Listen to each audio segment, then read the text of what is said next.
It's been 4 years since the worst terror attack Sri Lanka ever saw. The 2019 Easter Sunday bomb blast, as it was known, killed 261 people. The 21st of April in 2019 changed the landscape of Sri Lanka forever and surfaced major lapses in the country's security. And for some, it is also known as the starting point that triggered Sri Lanka's endless spiral into an economic crisis. Before we start our show tonight, we pay tribute to the lives lost on that tragic day.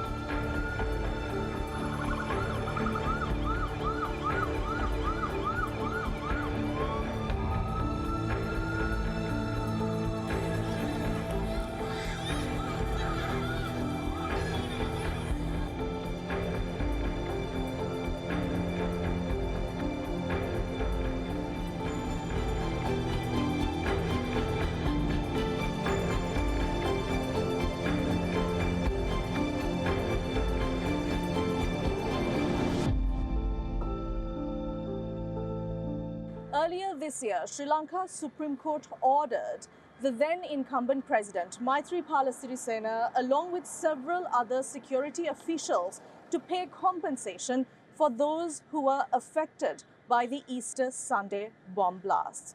But is compensation sufficient enough for justice? Hello, you are watching WION. This is our show Inside South Asia with me, athauda. Let's take a look at what's coming up today.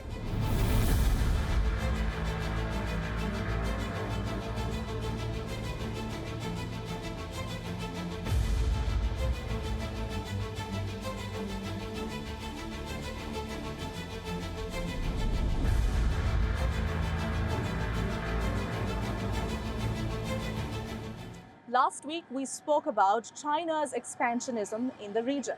Today, we talk about another key player, and that is Japan. Japan, as of recent, has extended its prominence in countries such as India, Nepal, and Bangladesh. And as of recent, Japan has vested its interests on industrial hubs to be built in landlocked northeast areas of India, with the hopes of connecting it to the region. Would this mean that Japan will finally square up as a rival to China's interests? Let's take a look at this report. Japan and China competing for economic and commercial influence in Asia. Days after the visit of the Japanese Prime Minister Kishida to India, now talks of an industrial hub based in Bangladesh with supply chains running all the way to India's northeast and to Nepal and Bhutan. A trilateral alliance for the Bay of Bengal and for India's landlocked northeast, aided by Bangladesh's Chittagong port and the Matarbari Port, funded by Japan. The Matarbari Port will be Bangladesh's first deep-sea port capable of hosting large vessels. Its geographical location an important strategic investment both for Japan and for India. It will enhance India's port connectivity to the northeast. So is this Japan's counter to China's influence in the region? Let's take a look. Japan is Bangladesh's largest donor. The Kishida government is funding 3 infrastructure projects worth $1.27 billion in Nepal, including the port in Matarbari. In 2014, Bangladesh joined Japan's Bay of Bengal Industrial Growth Belt initiative. In 2020, Bangladesh and Japan signed a loan deal comprising Japanese investments in 7 mega projects in Bangladesh. Bangladesh is in the process of negotiating a comprehensive economic agreement with India and a similar trade cooperation agreement possibly with Japan. For Japan, India is central to its South Asia policy. So it's not just Bangladesh where they find their interests aligned. In Sri Lanka too, India and Japan are closely working to restructure the island nation's debt. The two have been top donors and investors in Sri Lanka, but that doesn't match China's sheer volumes of investment and therefore debt dependency. In 2018, Japan donated 2 petrol vessels to Sri Lanka, each vessel costing nearly $11 million, irking China. Just like Bangladesh and Sri Lanka, in Nepal too, Japan is pledging economic support. The Japan International Cooperation Agency has signed a loan agreement of 10 billion yen to aid economic growth. Ongoing projects under the scheme are the Tanahun Hydro Project, the Nagdunga Tunnel, and improvement of water supply. Increasing Japanese influence in Nepal is sure to cause China discomfort, given Nepal shares a border with Tibet. So can a new continental order reshape the balance of power in the Asia-Pacific? Japan has pledged $75 billion for an open and free Indo-Pacific by 2030. It is to help economies in South and Southeast Asia counter China's assertiveness. As for India, the Northeast is critical as it shares a common border with China, Bangladesh, Myanmar, and Bhutan. China claims Arunachal as its territory and is opposed to any outside investment in the region, but that has not stopped Japan from investing in the Northeast as a challenge to China's expansionism. It also supports India having a firmer footing in the Asia-Pacific and Bay of Bengal region. Kishida has described India as an indispensable partner whose role is integral for maintaining peace and stability in the Indo-Pacific. Can Japan's East-West networks and India's North-South transport corridor be a viable alternative to China's Belt and Road Initiative? Nearly half of the world's trade passes through the region. Japanese financing is widely seen as more reliable as opposed to China's invasive economic influence. It seems Japan's quiet diplomacy can be a real challenge to China's overarching ambitions in Asia. From Bhutan's secret investment in cryptocurrency to India's e-wallets now operating in Nepal, let's take a look at a few other stories that are dominating the news in South Asia. Can you relate Bhutan to cryptocurrency? It's unlikely. But according to a Forbes report, Bhutan has been said to be secretly investing millions of dollars in Bitcoin and other cryptocurrencies. Its investments, which have never been publicly disclosed, were revealed in the bankruptcy filings of lenders BlockFi and Celsius. Based on court orders, Bhutan's $2.9 billion national investment arm, Druk Holding Investments, was a client of these insolvent crypto lenders. Druk Holding and Investments, that's responsible for managing a portfolio consisting of domestic assets, has also been cultivating a crypto portfolio in secret. This was accidentally disclosed in the aftermath of the crypto contagion that occurred last year, which resulted in the failure of several businesses, including FTX and Voyager.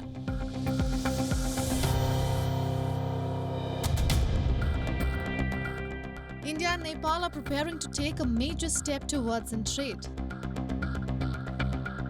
The Indian and Nepalese governments are set to sign an agreement after which tourists travelling between the two countries will no longer have to carry currency notes. Indian tourists can now pay using the QR code in Nepal. The agreement will help tourists make digital payments using Indian e-wallets like BharatPay, PhonePe, Google Pay and Paytm.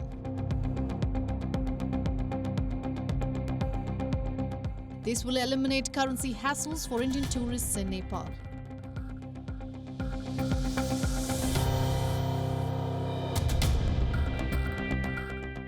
A subsidiary of the world's largest maker of branded sports footwear, Puchen, will invest nearly $281 million to set up a manufacturing facility in Tamil Nadu state in southern India. The Taiwanese footwear maker for brands like Nike, Adidas, New Balance and Timberland manufactured and shipped over 272 million pairs of shoes in the financial year 2022. It already has plants in Bangladesh, Cambodia, Myanmar and Vietnam.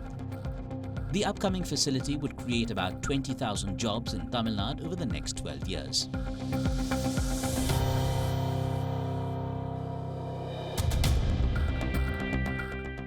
More than 20 trucks were buried under a landslide in northwest Pakistan's Khyber Pakhtunkhwa Pass after a thunder and lightning storm.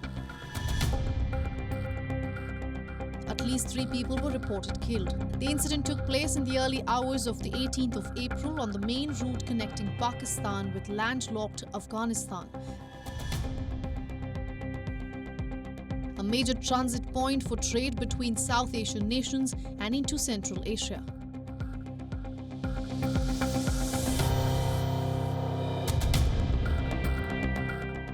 Pakistan's largest zoo in the port city of Karachi, the second oldest in the country, is facing permanent closure. The cited reasons are dwindling funds and poor living conditions for animals who face ill treatment and malnutrition. The zoo's director has already been removed for negligence and cruel behavior towards animals. Zoo inmate elephant Noor Jahan drew attention last week after she fell into a concrete pond inside her enclosure. She's said to be fighting for her life. Multiple reports have highlighted cruelty shown by zookeepers and the administration of the Karachi Zoo towards the animals. The Karachi Zoo was established in 1878 as the Mahatma Gandhi Garden. It became the second oldest zoo in the country after Lahore Zoo after Pakistan came into being in 1947. Much of northern India and Bangladesh have been thrown into a searing heat wave. Coupled with environmental abuse, it is now posing a serious health risk. What stands out this time is the sudden shift in temperatures, from the comfortable 20s to the early 30s in 1 week to well over 40s the next. Here's more.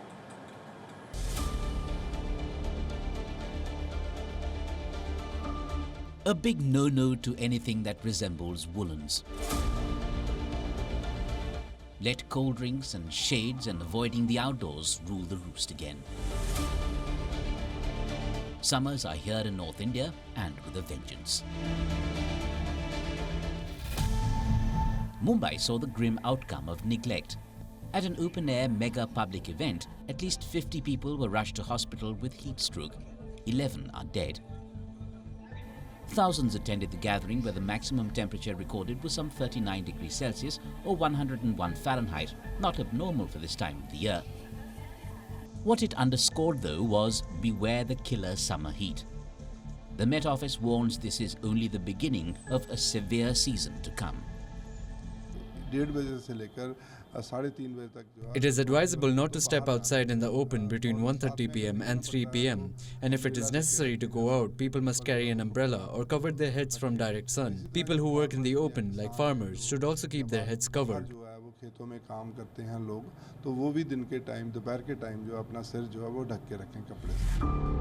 Large parts of north and eastern India running into Bangladesh have felt the heat hardest this last week. Prayagraj has already crossed 44 degrees Celsius, that's over 111 Fahrenheit. Several cities, Patna, Jhansi, Khajuraho, Sriniketan, are at some 4 degrees above normal temperatures. At these levels, every fraction of a degree makes a big difference. Orange alerts for dangerously high temperatures with increased likelihood of heat illness are in place for 3 states, with every indication of worse to come over the next 2 months.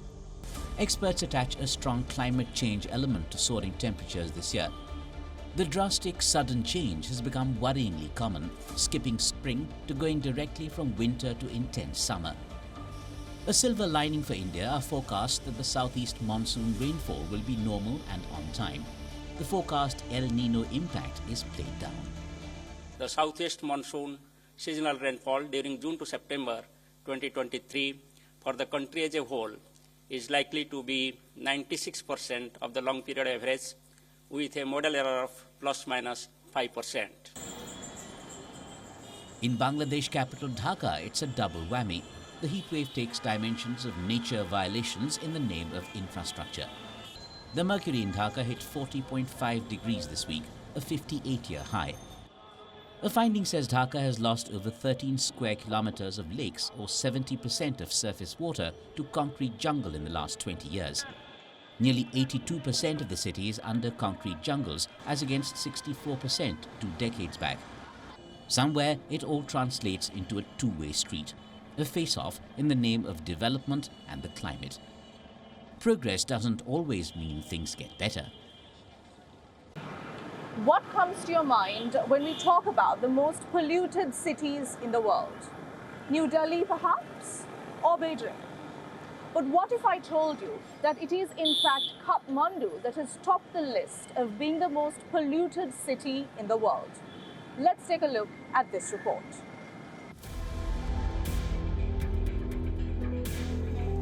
A small glimpse of forest fires seen north of Narayangarh. Along the highway, hundreds of little fires like this are occurring all over Nepal, leading to high air pollution all over the country. What is the government doing about this forest fire and smog? Everest should be visible in the background, but haze from fires limited our view. Tweets that flared up as forest fires raged through large parts of Nepal. The Himalayan nation is facing an unprecedented wildfire disaster. As of the 17th of April, Nepal recorded 1,134 forest fire cases in 24 hours, the highest in the nation's history of forest fires. On the 16th of April, 612 forest fire incidents were reported, mostly in the southern eastern region. 58 of 77 districts have been affected. Every day there is, these days in April, in an average 500 forest fires, wildfires are burning in our forest in Nepal. So due to that reason, we are sitting in the chamber of smoke this time. The result is in the air itself. The country's capital, Kathmandu, was shrouded in thick smog.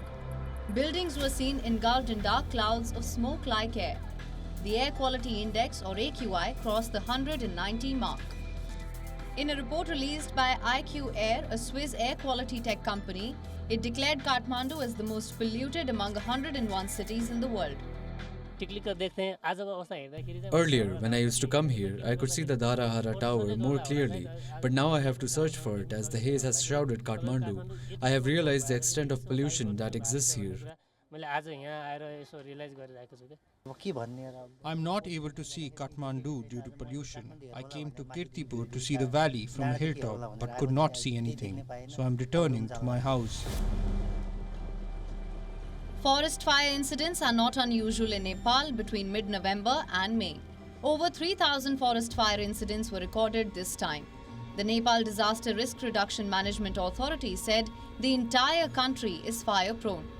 In 2021, Nepal witnessed an unprecedented wildfire disaster, recording 6,799 incidents, affecting 75 districts of the country. As many as 11 people lost their lives and several houses were destroyed. In 2022, the country saw over 1,500 wildfire cases and almost 23 houses were destroyed, while 3 people lost their lives. It is expected that Nepal will record over 9,000 forest fire cases by the end of this year. Almost all these fires are human-induced. As per the Nepal Disaster Risk Reduction Authority, intentional burning for stimulation of new grass and negligent smokers alone attribute about 45% of fires among all known causes of forest fires. Now the cases are taking place around the Kathmandu Valley, which is deteriorating the air quality in the capital and forcing the airport authorities to cancel the flights and also leading to health issues among the public. Officials at the National Disaster Risk Department have said that Nepal lacks the institution and the mechanism to control and prevent the forest fire cases, and therefore every year there's a rise in the cases, leading to sometimes death and destruction of the properties. There is still no dedicated section or cell to look after the forest fires in Nepal yet. As per the Nepali authorities, the country lacks institutional mechanisms and policies to tackle forest fires. No dedicated institutional arrangement, no trained human resources, inadequate firefighting tools and equipment, no feasible financial resources for long-term plans. Analysts say, wildfires have emerged as the single biggest threat to Nepal's forests and its biodiversity.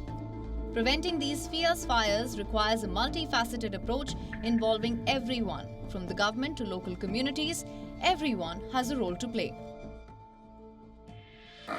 The holy month of Ramadan has given a new dimension to street cricket in Pakistan. Night tournaments have been organized in many neighborhoods. Amidst a vibrant atmosphere, there's often big money involved too. Ramadan, fasting, prayer and a spirit of service mark the holy month, together with social bonhomie and delicacies during iftar and sehri. Well, here's another dimension. In cricket-crazy Pakistan, the post-iftar party takes on a special colour of its own. Floodlights, a basketball court as the pitch, and the game is on. Ramadan nights take on a special feel as street cricket in Karachi comes to life. In Ramadan they are free, that's why there's no job to do. So that's why they're coming in the nights and they're playing the matches. Many of the neighborhoods draw hundreds of spectators, including these four-legged creatures who break occasionally for a pitch invasion. Many onlookers admit that watching cricket all night helps with the day's fast, and for many of the participants, it's about more than just a game of cricket. Big money is often involved, and even though gambling is illegal in Pakistan, the stakes here are often enormous. We organize a tournament daily and usually 4 to 6 teams participate in it. Teams come from far-flung parts of the city. We get a participatory contribution from each team and we give away the pooled money to the winning team. It's like a reward. Back to the pitch, the young players won't let any hurdle come in their way, even though funding is often in short supply. Even if they can't afford kits and all the accessories for playing hardball cricket, there is the tape ball that does the swinging magic. In cricket, there's a saying, they watch the ball. And doesn't matter it's a tennis ball or a tape ball or a hard ball. If a batsman can hit any ball, he can play cricket in top level. All the energy, all the excitement continues almost through the night, till the pre-dawn meal, sehri, after which the daytime fast begins. On the economy and cost of living front, these are said to be difficult times in Pakistan. All of that certainly doesn't show in the passion of the improvised cricket encounter. A game well played. Well, that brings us to the end of this edition of Inside South Asia. We hope you enjoyed the show, and before we leave, here's news of a population landmark for India. Do join us again next week. I'm Athauda signing off.